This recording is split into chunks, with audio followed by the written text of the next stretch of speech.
Bonjour, on est en petit comité, voilà. Donc, Intimiste. je vous le donnerai au moment où je vous poserai des questions, ne vous inquiétez pas. Je garde mon manteau, c'est pas par... mais bon, j'ai un petit peu froid quand même. Bonjour à tous. Alors, dernière conférence de la journée. On va parler d'un métier. C'est vrai que moi, je viens d'embaucher quelqu'un pour ce métier-là. Donc, je connais très bien.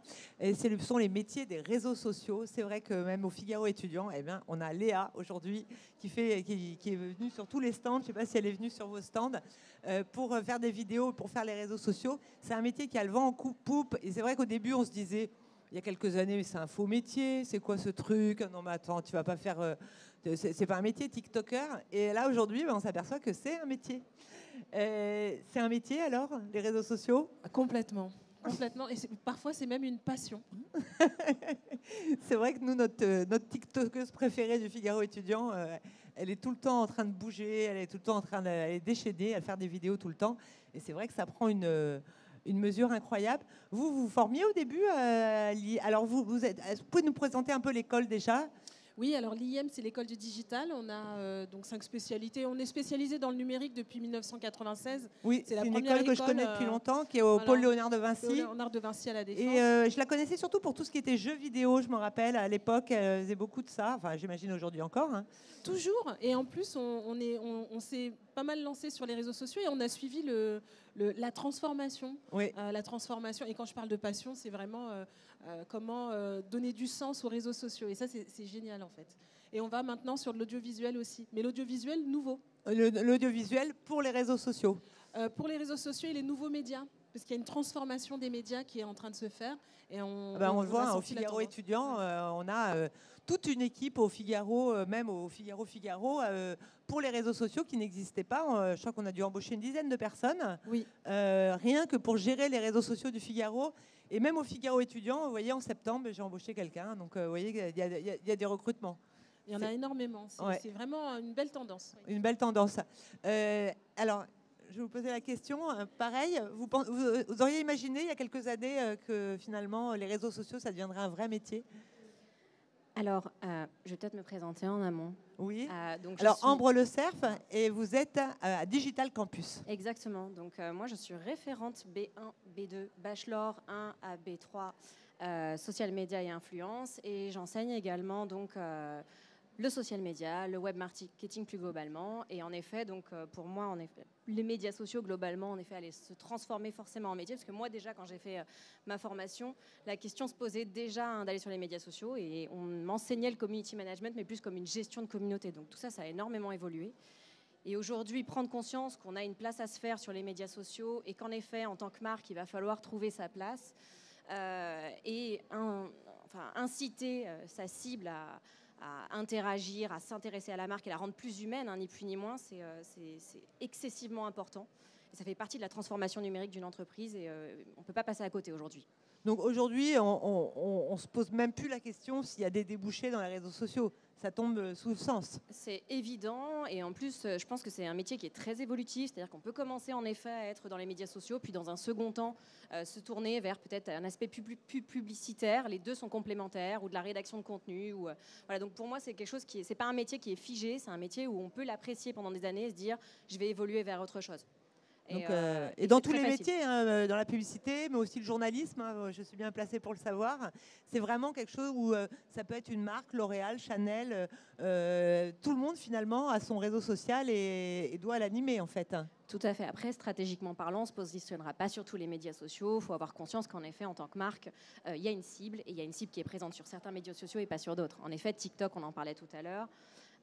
C'est un média social qui va s'adresser principalement aux jeunes. Quand je dis jeunes, hein, je vais aller jusqu'à 35 ans. Et en effet, hein, je mets en effet des grandes même moi, je vais sur TikTok. Pourtant, j'ai plus de... Bon, j'ai un peu moins de 35 ans. Mais...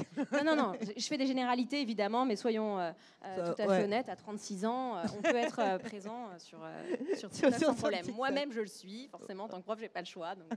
Donc voilà. Moi aussi, en tant que journaliste, j'ai pas le choix. Ne serait-ce que pour suivre le TikTok du Figaro étudiant. Et je voulais apporter une précision quand même sur les réseaux sociaux. J'aime bien, il y a la notion de stratégie. Je vais faire aussi les présentations. Je m'appelle Médina Koné. J'ai un parcours atypique. Et ce qui me plaît dans les réseaux sociaux et dans l'évolution des métiers des réseaux sociaux, c'est qu'en fait, c'est la communication on est à la fois pour communiquer, on y est pour communiquer et aussi pour vendre aussi de plus en plus, puisqu'on voit, on parlait de marque tout à l'heure. Juste pour faire un flashback, avant Covid, dans le luxe, c'était un tabou d'être sur les réseaux sociaux.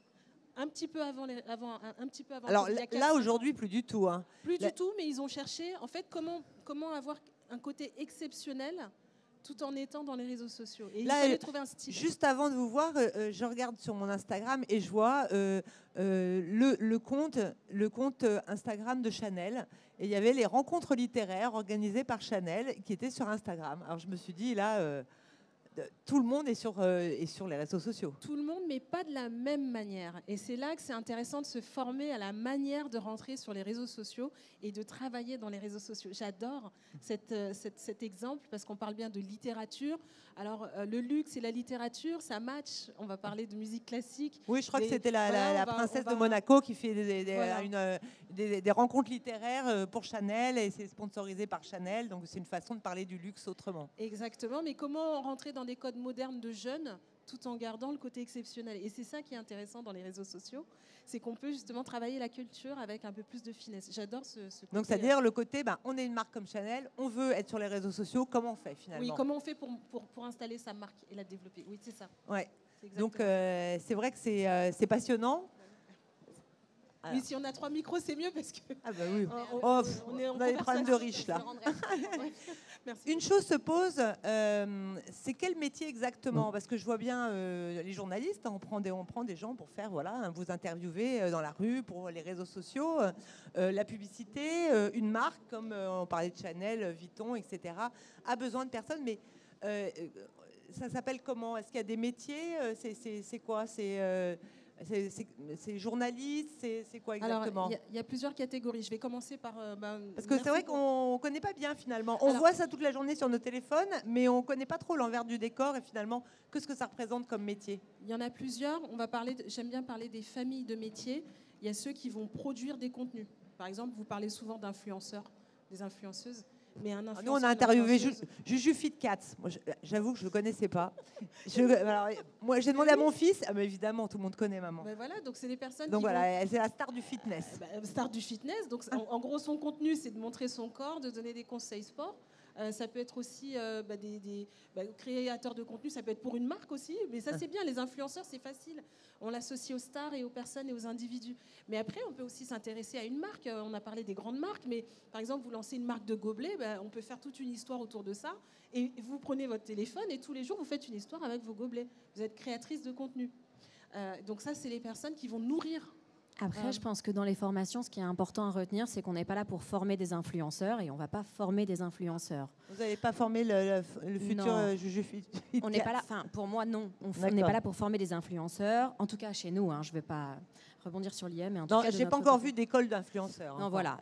On n'est pas là pour former des influenceurs. On est là pour former des personnes qui vont apprendre déjà à identifier une cible, à être capable de créer du contenu pertinent sur les médias sociaux, identifier les médias sociaux qui seront les plus pertinents, justement, créer une fréquence de publication et après produire. Produire, ça peut être de l'image, ça peut être du texte, ça peut être des infographies, ça peut être de la vidéo. Et en effet, on amène les étudiants, et c'est le cas en tout cas chez Digital Campus Paris, de se dire que d'un métier de community manager, qui est simplement quelqu'un qui va appliquer les règles qui ont été fixées par l'entreprise, on peut évoluer vers du social media manager, c'est-à-dire quelqu'un qui va avoir une vision beaucoup plus stratégique, quelqu'un qui va être capable de faire de la publicité en effet, et puis peut-être qu'au-delà, on peut devenir aussi brand content manager, c'est-à-dire gérer globalement... Brand content manager. C'est beaucoup des noms anglais. Oui, vous allez voir qu'il y a énormément de vocabulaire en anglais. Le brand content manager, c'est le gestionnaire de contenu, c'est lui qui fixe globalement la stratégie pour les médias sociaux, mais pas que. Peut-être pour le site internet également, peut-être pour tout ce qui est support papier, ça peut être également ça. Donc le brand content manager, il a une vision beaucoup plus globale de la stratégie de contenu et il va en effet appliquer une stratégie complexe en termes d'image. C'est comment développer la marque, la faire connaître sur tous les canaux qui existent aujourd'hui. Exactement. Donc ça peut être sur TikTok, sur Instagram, sur Facebook, sur Twitter. Sur le site internet. Sur le site internet de la marque, mais aussi à la radio, à la télé, etc. Dans le métro avec des campagnes d'affichage. Ça peut être partout, en fait. Exactement. Et moi, j'étais rentrée pas par l'influence, c'était vraiment sur les 3 familles, puisque j'en ai parlé que d'une. Et je comprends ce que vous expliquez sur les influenceurs, parce qu'il y a eu un gros sujet sur les influenceurs. Nous avons des influenceurs, mais on ne leur dit pas comment créer les contenus. on leur explique comment le faire dans les règles, comment devenir professionnel justement. On a un master spécialisé social média et influence. Donc c'est comment communiquer, qu'on soit connu ou pas sur les réseaux sociaux. Et si on est connu ou si on est amené à travailler auprès de personnes qui sont connues ou qui sont dans l'influence, comment le faire dans les règles et qu'est-ce qui existe. Donc on oui, a parce les que notions juridiques. ça, on peut se former Voilà, parce c'est que bien un finalement, un acteur de cinéma, il est obligé d'avoir un compte, mais il n'a pas Oui. forcément le temps de s'en occuper. Exact. Donc il y aura quelqu'un peut-être qui va être formé chez vous et qui va s'occuper du compte Exactement. pour la personnalité. Ouais, vous avez 200 000, 1 million de personnes qui vous suivent. Il y a quand même de l'éthique à avoir, il y a du juridique. Et il faut savoir s'adresser à une communauté, avoir toutes ces notions-là. Il y a des codes en fait. Il y a des codes à avoir. Et nous, on a cette passion-là de la transmission des bons gestes clés pour faire de la communication. Après, ce qui est intéressant, c'est qu'on a parlé des créateurs de contenu, mais il y a aussi dans les social médias ceux qui s'occupent de la publicité. Vous êtes sur Instagram, vous êtes sur TikTok, vous voyez une publicité. Il y a bien des personnes derrière qui travaillent pour vous proposer un contenu au bon moment et au bon endroit. Je serai dans peu d'acronymes parce que je crois que c'est un public plutôt de lycéens et autres. Oui. Et c'est vrai que j'aime bien parce que je vais être complémentaire de ce que vous dites. Et c'est hyper important aussi d'avoir des bons mots-clés. Donc je ferai exprès de rester sur de la vulgarisation. Comme ça, vous avez les mots-clés et les métiers. Si vous avez des questions, si vous avez des Hein. questions à poser à mes invités, n'hésitez pas, hein, vous levez le doigt, on est entre nous. En plus, on n'est pas nombreux, donc il faut en profiter. Oui. Donc, si vous avez des questions à poser, vous levez le doigt et on vous donnera le micro bien volontiers. Hein. Donc là, il y a des. Qu'est-ce que vous pouvez conseiller à des jeunes qui sont en première, terminale et qui veulent se diriger vers ces métiers-là? Alors, j'ai pas du tout entendu la question. Ah pardon, excusez-moi. Non, mais répondez et ensuite je poserai ma question, il n'y a pas de souci. Juste réponse et après je vous donnerai la parole. Qu'est-ce qu'on peut conseiller à un jeune qui est en terminale et qui veut se lancer dans ces métiers? Est-ce qu'il y a un profil par exemple? Comment être sûr qu'on est fait pour ça? Est-ce qu'il y a un profil à avoir? Je pense que globalement, en effet, il faut avoir quand même un attrait pour les médias sociaux en toute bonne logique. Mais il faut avoir quand même des facilités rédactionnelles. Et ça, on l'oublie souvent. Je me retrouve beaucoup avec des étudiants qui vont avoir en effet des difficultés à rédiger. Alors ça s'apprend en effet. Il faut quand même avoir un intérêt pour l'écriture, qu'elle soit numérique ou non. Il faut quand même avoir des compétences de ce côté-là. Autrement, je pense que avoir des vraies capacités d'observation, de savoir identifier en effet une cible, de savoir avoir un minimum d'empathie pour rédiger le bon message au bon moment, ça a beaucoup d'importance. Un peu d'intuition aussi, hein. Je pense qu'il y a de l'intuition en effet, et puis il y a cette capacité à regarder ce que font les autres, parce que si vous avez une culture assez vaste, techniquement, vous allez pouvoir avoir des références et vous pourrez exploiter en effet, d'un point de vue communicationnel et de manière intelligente, en tout cas, ces références-là. Voilà. Si on est un peu littéraire, ça peut marcher. On est un peu littéraire, ça peut marcher, mais pas que, parce que, par exemple, dans le secteur de la santé, on cherche toujours des profils community managers et des gens qui vont avoir, en effet, une capacité à rédiger de manière professionnelle, notamment sur LinkedIn. C'est très difficile de gérer un compte LinkedIn pour une marque. Pourquoi? Parce qu'on va attendre quelque chose de vous, enfin, un vocabulaire qui soit adapté au secteur. Donc, moi qui ai travaillé par exemple pour une solution de mobilité, je ne suis pas ingénieure, je n'ai pas cette compétence-là, c'est difficile pour moi, mais il faut que je sois capable de capter l'information auprès de mon client, d'en extraire l'essentiel, trouver le bon vocabulaire et après de le résumer pour que quelqu'un de lambda ou même un professionnel soit capable de comprendre le message et en tout cas de se l'approprier. Alors, votre question? Oui, merci. Moi, j'aimerais juste un peu plus aller dans les détails de vos formations, vraiment savoir concrètement quelles sont les choses apprises par les étudiants dans leur formation. Par exemple, aujourd'hui, il y a l'enjeu de toutes les données, les bases de données. Est-ce que vous faites des formations sur ce genre de choses, etc. etc. Alors, Médina Koné, Oui. alors qu'est-ce qu'on apprend vraiment dans votre école? Et est-ce que, comme demande le jeune homme, est-ce que vous apprenez, enfin vous enseignez à vos étudiants la manière d'utiliser tout ce qui est data et base de données? Merci pour cette question. Elle ouvre au métier du digital dans leur ensemble, parce que finalement, comme on était sur les réseaux sociaux, mais oui, on enseigne la data. Ça revient aux 3 compétences de tout à l'heure. On a parlé du contenu, mais à l'IIM, par exemple, on propose déjà d'avoir des bases sur l'ensemble des métiers du digital. Et vous pouvez voir si vous avez des compétences plutôt pour de la data, pour de la créativité, ou bien pour le management et la gestion de projet. Ça, je parle d'abord des compétences humaines, parce qu'on pense, nous, dans notre école que c'est vous qui allez découvrir ce qui vous convient le mieux, ce qui vous parle le plus. Donc quand vous devez être aujourd'hui des couteaux suisses dans le numérique si vous voulez vous développer, parce que ça va de plus en plus vite. Le son, il est un peu mais dans une équipe, on a besoin de tout. Et il y a celui qui s'occupe de la data, celui qui s'occupe plus de la vidéo. Et alors, en master, vous découvrez ensuite qu'il y a ceux qui vont être, par exemple, sur le e-business, qui vont gérer des bases de données, qui vont se développer pour être chef, pour devenir un petit peu plus dans de la data analyse ou de la programmation publicitaire. Là, on a des bases de données, on les travaille et puis on voit que telle action donne tel résultat. Voilà, donc on a ce master-là, on a les réseaux sociaux aussi, et puis on a un master généraliste. Donc vous en avez vraiment pour vos différentes compétences. Au niveau des études, est-ce qu'on peut rejoindre vos écoles, donc Digital Campus et l'IM, donc le pôle Léonard de Vinci? Vous me permettez de faire un point parce que je pense qu'on a des vraies différences et des vraies synergies en oui. même temps entre nos Juste une chose, est-ce que qu'est-ce qu'on fait en première année, donc déjà parce que pour un étudiant qui sort du bac, à quoi ça ressemble une semaine de cours, par exemple, chez vous, pour un bachelor, pour une première année? Alors, nous, on est dans un format d'alternance. Donc, en fait, il va y avoir un jour de cours par semaine. Il y a des semaines qui sont complètes, qui sont dédiées à des projets. Dès la première année, en effet. Master. Bachelor 1, pardon. Non, donc B2, B3. Deuxième année, troisième année. D'accord, donc pas la première année, mais la deuxième année et la troisième année. Ouais, c'est pour ça que je me posais cette question, parce qu'il me semblait que ce n'était pas en première année. Des erreurs. Heureusement qu'on est là pour me corriger. J'étais là, c'est étonnant, mais voilà, je ne vais pas vous contredire non plus. Ce qu'on enseigne, et donc en tout cas, il y a tout ce qui est donc, tronc commun. Le tronc commun, c'est vraiment de vous dire, voilà, on va vous apporter tout le nécessaire pour être quelqu'un qui est employable, déjà de base. Mais en plus, des éléments qui vont vous apporter une vraie culture, qui ont leur importance.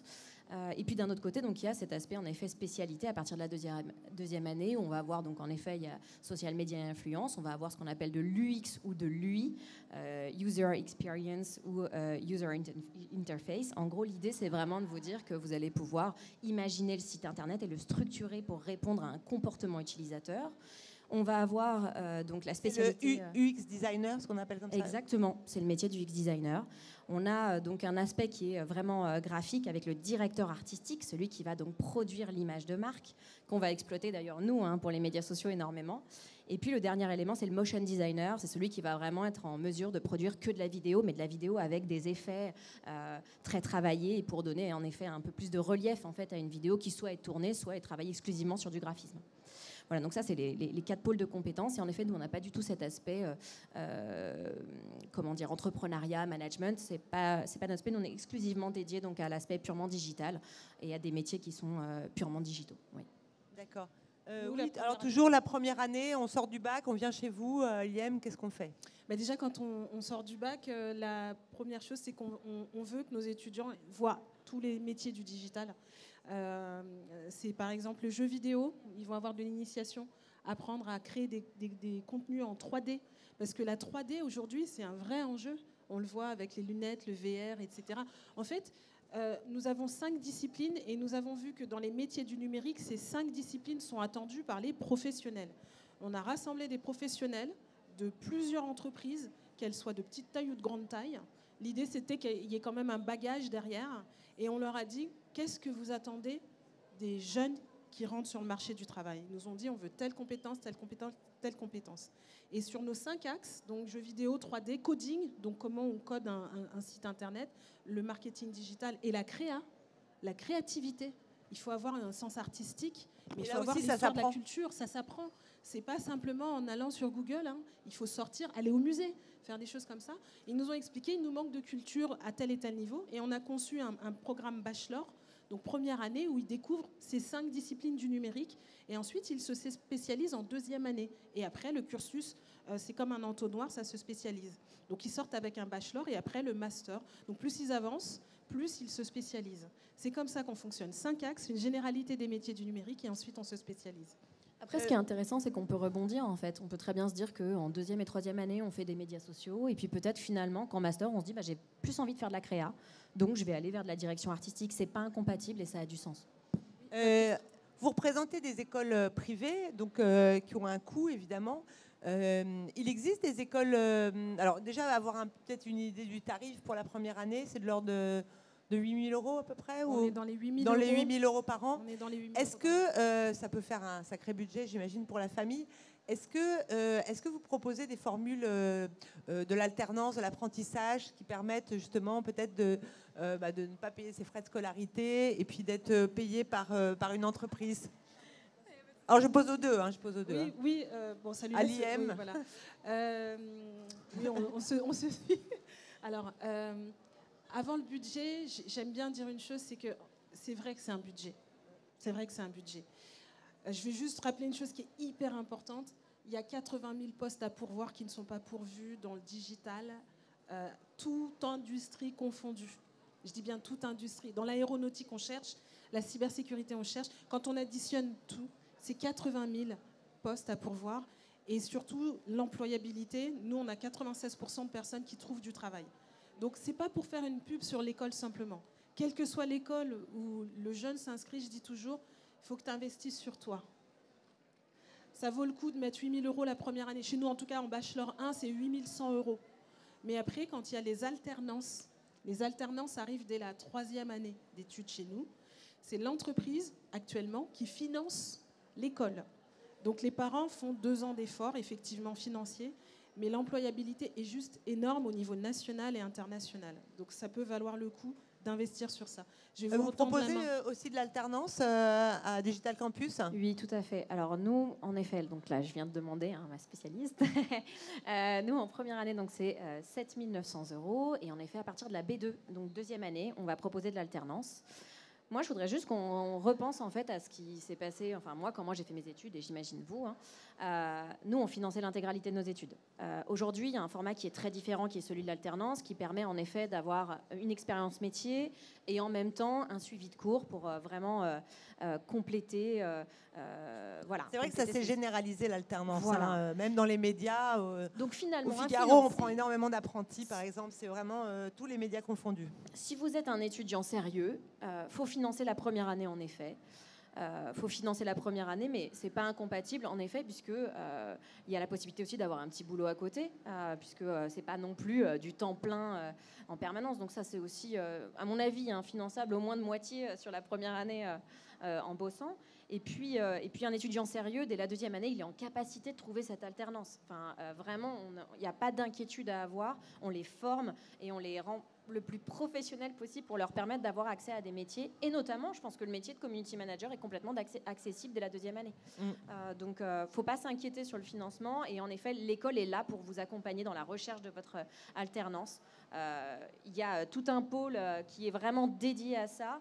Donc, il ne faut pas s'inquiéter sur le fait de trouver une alternance. Il y a la possibilité de prendre des crédits étudiants si on ne peut pas, parce que 8 000 €, ça fait quand même cher. Les banques prêtent. Oui.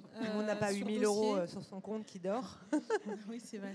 Non, il y a les banques prêtent. Il y a tout un système de financement. Il y a des facilités de paiement qui sont données en général dans l'ensemble des écoles. Et puis, il y a des étudiants. Je vais juste donner aussi cette astuce-là qui peut être intéressante, parce qu'il faut aussi penser à des personnes qui ne peuvent pas... pendant cette année-là.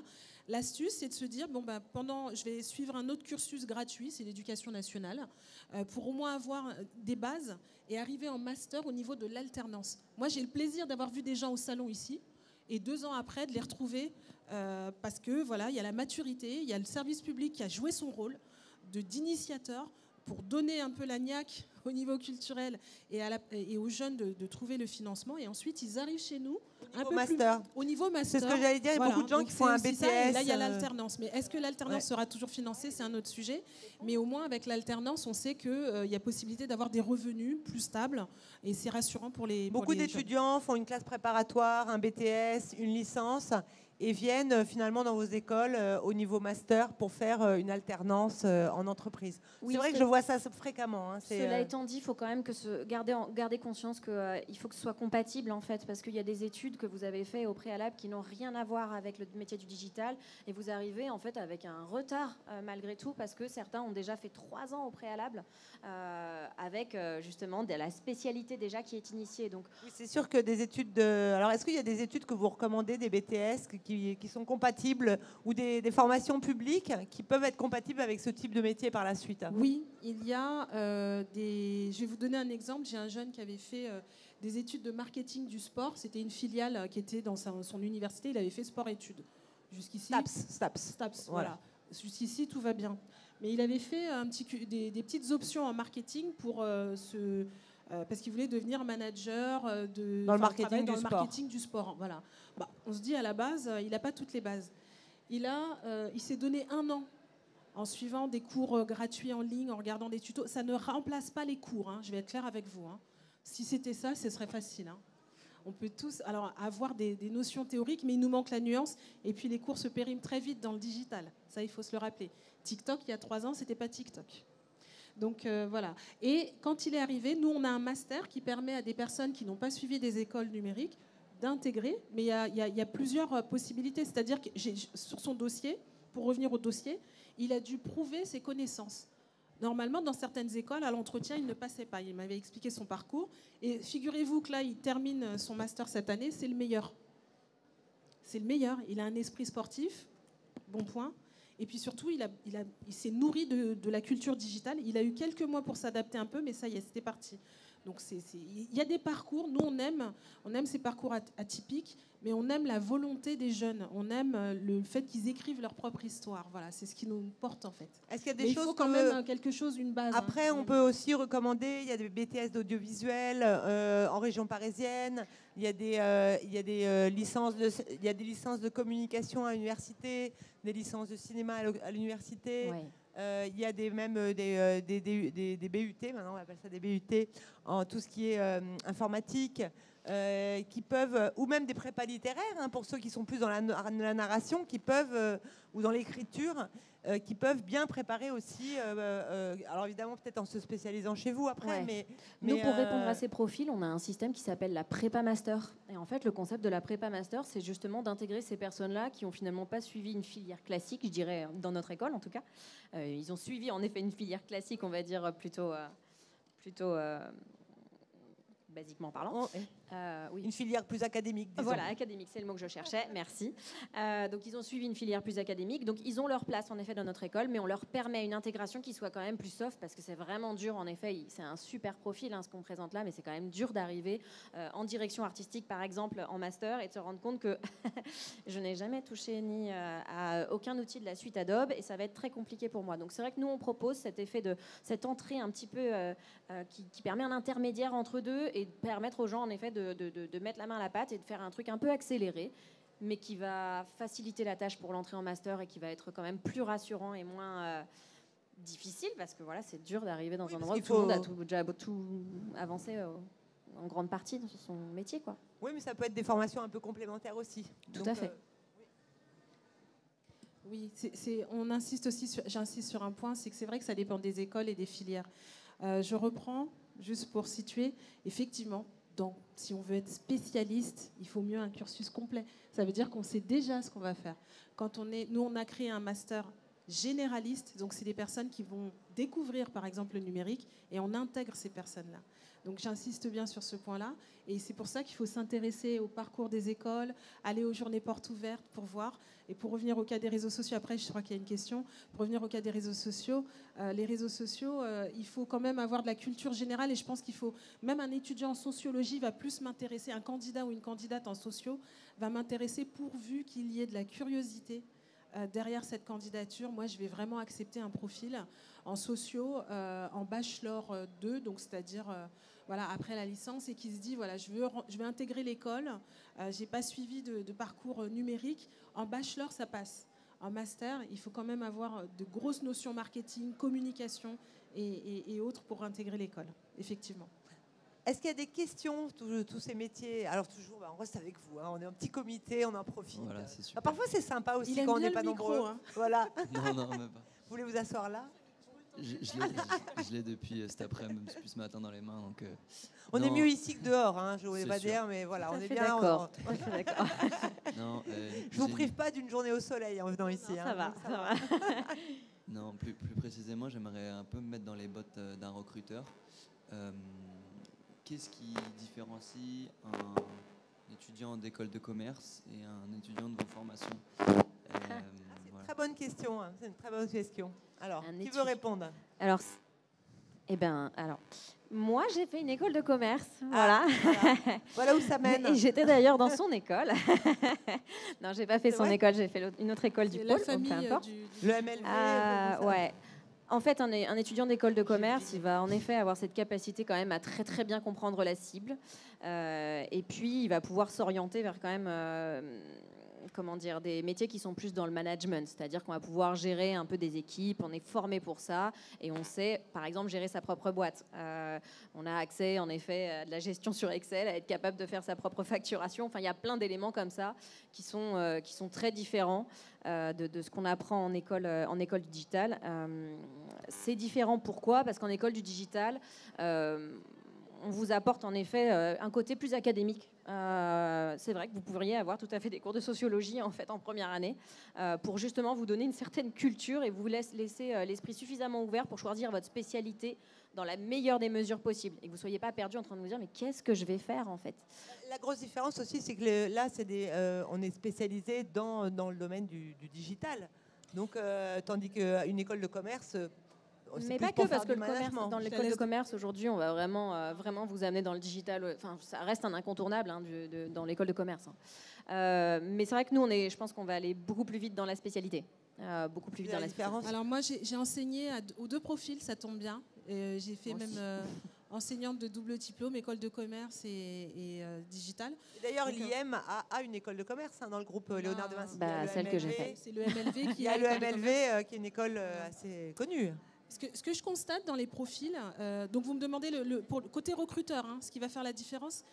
Je vais rebondir et je vais abonder dans son sens, c'est-à-dire que le management global, général, qui consiste à regarder des chiffres, leur donner du sens, la capacité à embarquer une équipe sur un projet d'entreprise, par exemple. Tout dépend du poste, bien évidemment. Mais s'il s'agit d'avoir un manager, un directeur qui va embarquer une équipe, qui va avoir une notion comptable, qui va se lancer dedans, effectivement, si c'est pour ce type de poste, les profils écoles de commerce sont formés. Mais il faut savoir que dans les profils du digital, ils ont une particularité, c'est la capacité de pivoter, de changer. Votre business change, ils ont cette culture de l'agilité sur l'instant presque. J'ai envie de dire, il y a une catastrophe. Je vous donne un exemple. Le cas du Covid, ça a été très marquant. Beaucoup d'entreprises sont restées figées pendant quelques semaines, elles ont été bloquées. Et ce sont celles qui avaient une forte culture numérique et du changement. D'ailleurs, on avait même fait la transition numérique il y a 8 ans, 10 ans. Et ce qui est intéressant, ce sont celles des numériques qui ont réussi à réagir le plus rapidement. Et c'était les managers du numérique qu'on appelait à la rescousse dans les entreprises classiques pour apporter des solutions. Donc en fait, il y a aussi cette notion d'argent, de business. On en parle facilement dans une école de commerce. C'est même dans l'ADN des étudiants, le côté compétent entre étudiants et le côté coordination. Alors je ne dis pas que c'est que ça, c'est un gros cliché ce que je fais, mais c'est dans les grandes lignes. Donc là, on a des gens qui y vont et on en a besoin. On en a besoin en France. On est dans une compétition internationale. Moi, j'aime ce côté-là. Mais on a besoin aussi de cette solidarité dans une équipe, comment on crée du lien. Et le numérique, ça apporte ça parce que nous, on a des dyslexiques, on a des HP qui travaillent avec des Asperger et qui travaillent avec des élèves lambda. Et ça, c'est magique. Et là, c'est horizontal. Là, le mot horizontal existe. Donc là, pour la verticalité, on peut avoir les écoles de commerce. Et pour l'horizontalité, la flexibilité, on peut avoir le numérique. Le numérique est partout. Donc, que vous veniez d'une école d'art, des arts déco, que vous ayez fait une école de commerce ou une école d'ingénieur ou une école purement digitale comme les vôtres, finalement, on se retrouve à faire un peu, pas la même chose, bien sûr, mais quand même, c'est le même univers. C'est l'univers d'Internet, l'univers des réseaux sociaux. Tout se recoupe. Que même qu'on vienne d'une école de journalisme, c'est pareil, on se retrouve à faire du TikTok et de Mais il y a un côté fascinant dans le journalisme. Voilà, et au Figaro étudiant, donc vous voyez. Mais dans le journalisme, ce qui est fascinant, c'est que les journalistes, il y a eu des changements il y a 7 ans. Les journalistes, il y a 7 ans, on a dû beaucoup s'adapter, nous. Oui, et l'algorithme est rentré justement dans la façon d'écrire. Donc voilà, je voulais juste cette parenthèse. Nous, les journalistes, on a dû s'adapter énormément. Je me rappelle même pour le Covid, du jour au lendemain, on est rentré chez nous, on a dû apprendre à travailler de chez soi, mais en fait, ce qu'on ne faisait pas, en fait. Donc, ils ont dû adapter les ordinateurs pour faire la maquette de la maison du jour au lendemain. Donc, faire un journal de chez soi, c'est pas facile, quoi. C'est sûr que les réfractaires ont dû de se. Ah oui, il y en a là. qui ont demandé à venir quand même au journal. Il y en a toujours des récalcitrants. Je me rappelle qu'il y en avait toujours un ou deux quand même qui venaient, mais parce qu'ils ne voulaient pas rester chez eux. Mais en fait, c'est surtout le service informatique et numérique du journal qui a dû complètement, alors qui est devenu le roi du pétrole. Là, c'était le. On savait tout ce qui c'était. Ça, je pense, oui. Et puis on a les Zoom fatigue, etc. Mais il y a un sujet, c'est les digital nomades. Je vais juste faire une parenthèse dessus, et ça rejoint un peu. Dans le numérique, on peut être digital nomade, on travaille un petit peu partout, quand on veut. Alors, par contre, il y a un sujet, c'est peut-être de ne pas perdre le côté de sociabilité, de garder des liens sociaux réels. Le virtuel aide. Les réseaux sociaux aident. Voilà, je voulais juste cette petite parenthèse. Les réseaux sociaux doivent aider à garder du lien, à sortir de sa solitude. Voilà, c'est un peu. Après, ce qu'on peut conseiller, faire une école du digital ou faire plus classiquement une école de commerce, une classe préparatoire pour faire une école de commerce. Après, c'est selon les goûts de chacun finalement. Après, on peut, de toute façon, il y a des passerelles pour ces écoles. On peut faire un master en dernière année. Une fois qu'on a fait une école plus classique, j'ai envie de dire. Oui, mais il y a un sujet, je pense, je vais parler des familles, des métiers, c'est ce qui revient aussi à cette question du début. Si vous aimez manipuler les chiffres, être dans la mécanique derrière de comment fonctionne une activité, un business, faire de la data, gérer de la pub, la programmatique, là on rentre dans vraiment quelque chose d'assez fin. Il y en a des deux côtés. Il y a du côté école de commerce pour gérer en général, gérer les flux, les grandes informations, le macro. Et puis après, il y a gérer un peu plus le côté technique dans le digital, où là, on va être la personne qui connaît précisément les tendances, les métiers, parce qu'on a eu cette culture qu'on a développée. Voilà, Est-ce que vous disiez à un moment donné de la conférence, c'est important quand même d'avoir les fondamentaux, savoir bien écrire, lire, aller au musée, vous avez dit, je reprends vos mots, se cultiver, être curieux, toujours rencontrer du monde, pas être derrière son ordinateur sans voir personne, ça c'est important. Après, moi j'ai des profils en community management qui peuvent être des gens qui sont plutôt introvertis. Ouais, j'ai des profils introvertis. Je veux dire, c'est communiquer. Alors, communiquer sur les médias sociaux, c'est pas être forcément quelqu'un d'extraverti. Et c'est important de le souligner parce que il y a de la place pour tous les caractères. Mais c'est ça en fait. Et la réalité, c'est juste cette capacité à comprendre l'autre en fait et à lui soumettre du contenu en fonction de l'autre. Donc, je pense qu'il y a plus cette capacité d'être dans la relation d'échange plus que de se dire voilà, je suis quelqu'un d'extraverti ou je le suis pas, quoi. En fait, ça n'a rien à voir. C'est pas très grave, oui. Non. Et puis chacun, il faut cultiver sa singularité. Moi, j'aime bien Tout à fait. cette expression parce que c'est tellement vrai. Mais on a des community managers qui sont des stars. Moi, je vais saluer le community manager ou les community managers du RER. Ah oui. Voilà, parce que quand on est... Non, mais c'est un vrai métier. Il y avait celui de la Légion, je me rappelle, qui était hyper drôle, qui faisait des vidéos, la Légion étrangère. Alors lui, il était devenu une star parce qu'il faisait des vidéos. Alors, je ne sais pas s'ils l'ont gardé, mais alors il faisait mourir de rire tout le monde. Et on avait tous envie de... À mon avis, il s'est fait embaucher ailleurs parce que... Mais c'est devenu une tendance, c'est vrai. Il était trop performant. On avait tous envie de s'engager dans la Légion étrangère. Oui, ils vont tous partir. Non, mais c'est vrai que, regardez, là, je prends un cas concret. On est bloqué dans les transports, on regarde sur Twitter, on est énervé avec notre frustration, et dès qu'on capte, ça va être le petit sourire du nom du RER. Il fallait le faire d'imaginer qu'un wagon ou un RER porte un nom et qu'on allait l'assumer sur les réseaux sociaux. Ça a été un gap pour la SNCF et la RATP. Ils ont toujours des noms à coucher dehors. Zora. Voilà. Et quand il y a eu l'avion là, qui était passé au-dessus de l'Île-de-France, qui a fait un grand boom, c'est le community manager de Netflix qui a repris le To-Doom. Il a fait le To-Doom et c'est devenu, voilà, je vois un oui sur le côté, hein, papa, voilà. Donc c'est ça en fait qui est intéressant, c'est que en fait il faut que les jeunes qui se lancent dans ce genre de métier s'aiment. Je dis souvent, on s'aime, on s'assume, donc on partage et on reste éthique. Voilà, c'est un peu l'idée. Alors moi, je connais quelqu'un qui travaille pour le RER en particulier. Elle m'a dit qu'ils ne restaient pas longtemps parce qu'ils passaient leur temps à se faire engueuler. C'est usant. Oui. Le community manager du RER, je vous dis, du RERB, parfois, il reste pas longtemps en poste. C'est Publicis qui gère ça. Et franchement, stratégiquement parlant, d'avoir accepté d'aller sur Twitter, enfin sur X, aujourd'hui. Et de se faire engueuler toute la journée. Oui, mais en fait, c'est très bien mené parce qu'en fait, le community manager n'est jamais le même. Ce sont des alternants. Et donc, ils signent systématiquement par leur prénom. Donc, il y a un côté super humain en disant bah, on est derrière, c'est vrai, il y a des galères sur le RER. Mais c'est Maxime, qui est alternant, qui te répond. Et il aimerait bien que ça ne se passe pas comme ça. Mais il est là pour te répondre. Et donc, il le fait de manière gentille et intelligente. Et il réagit, il rebondit de manière satisfaisante en tout cas. Et je pense qu'on est beaucoup moins agressif dans cette situation là parce qu'on se retrouve face à quelqu'un qui est humain. C'est pas des robots derrière les sites internet, derrière les réseaux sociaux, ce sont des êtres humains.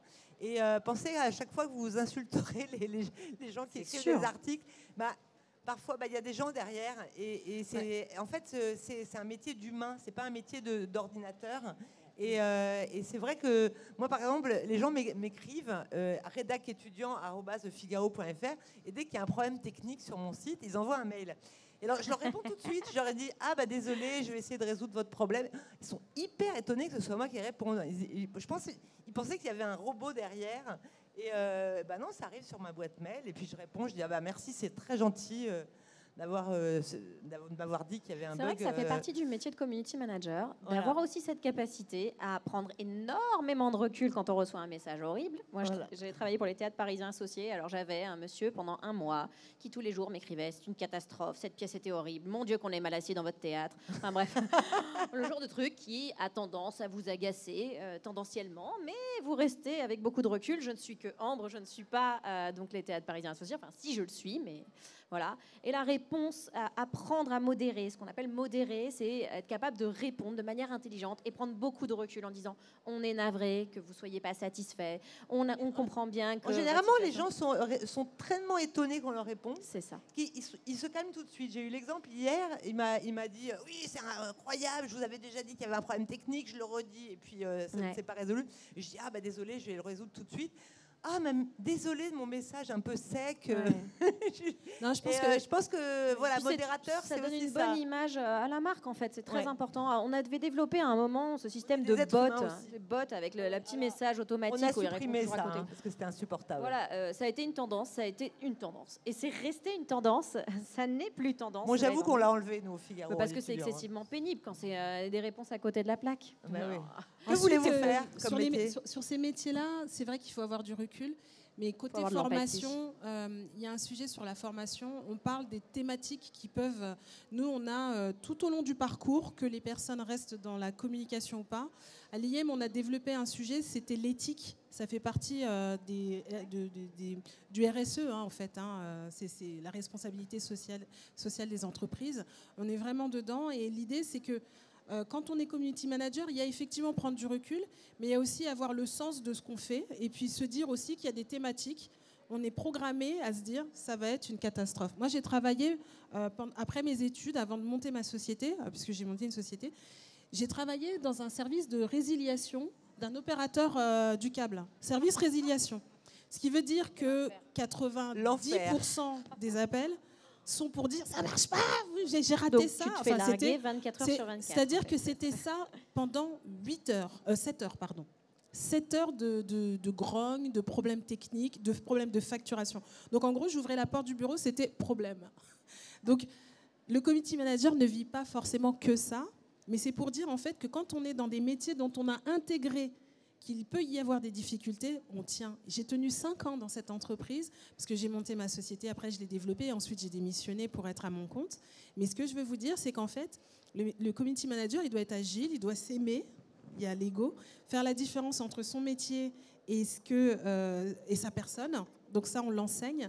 Et on enseigne aussi les tendances. Par exemple, l'actualité internationale, aujourd'hui, c'est clair que c'est des sujets si on représente une marque, il faut voir déjà avec sa direction générale. Tout va mal. Il faut avoir les bons réflexes. Non, mais c'est vrai, il faut avoir les bons réflexes. Est-ce qu'on répond à chaud, à un tweet immédiat, ou au contraire, est-ce qu'on se tait ? Parce que dans les métiers, on parle du community manager, mais il y a le stratège aussi, les content stratégies, ceux qui vont réagir au contenu. Il y a une marque, Zara, qui a mis une jeune fille avec une écharpe verte, un pôle rouge, où il y avait une porte blanche derrière, et puis il y avait un élément du mur qui était noir. On lui dit qu'il y avait un message politique derrière. Mais la pub avait été faite 6 mois avant. Ils l'ont retirée. Donc c'était juste pour réagir à chaud, puisque le temps de communiquer allait être peut-être plus long que celui de la réaction des internautes. Donc, voilà. Le drapeau palestinien. Quoi. Voilà.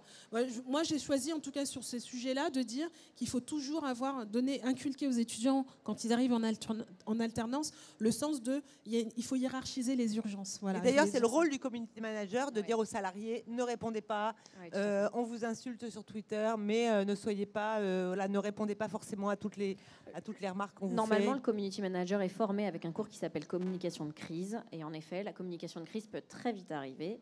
Cette situation-là est très récente. Il y en a eu d'autres avec Disneyland Paris et les femmes allaitantes dans le parc, où il y avait des espaces dédiés à ça et les femmes disaient mais pourquoi je ne pourrais pas allaiter comme je veux dans le parc? Bref, des situations qui sont très très variées, sur lesquelles on ne pourrait même pas imaginer qu'en ayant rédigé ce message-là, ça va avoir cet impact-là. Donc là, on enseigne en fait à l'étudiant à essayer de hiérarchiser et de comprendre en effet quelle est la mécanique stratégique pour répondre de manière intelligente et qu'on ne se retrouve pas dans une situation encore plus délicate. Je ne suis pas sûre que la réaction de Zara de supprimer le message soit si stratégique que ça. Mais après, on pourrait en faire un débat pendant des heures. Merci beaucoup, merci mesdames, merci à tous, merci jeune homme d'avoir posé des questions et merci, alors je ne sais pas si vous n'osiez pas poser des questions, en tout cas vous pouvez venir voir mes invités de plus près voilà, n'hésitez pas pour poser des questions. Merci. Et merci, on est sur le stand 2, nous. Et merci d'avoir passé la journée avec nous au Figaro étudiant. Merci beaucoup. Merci.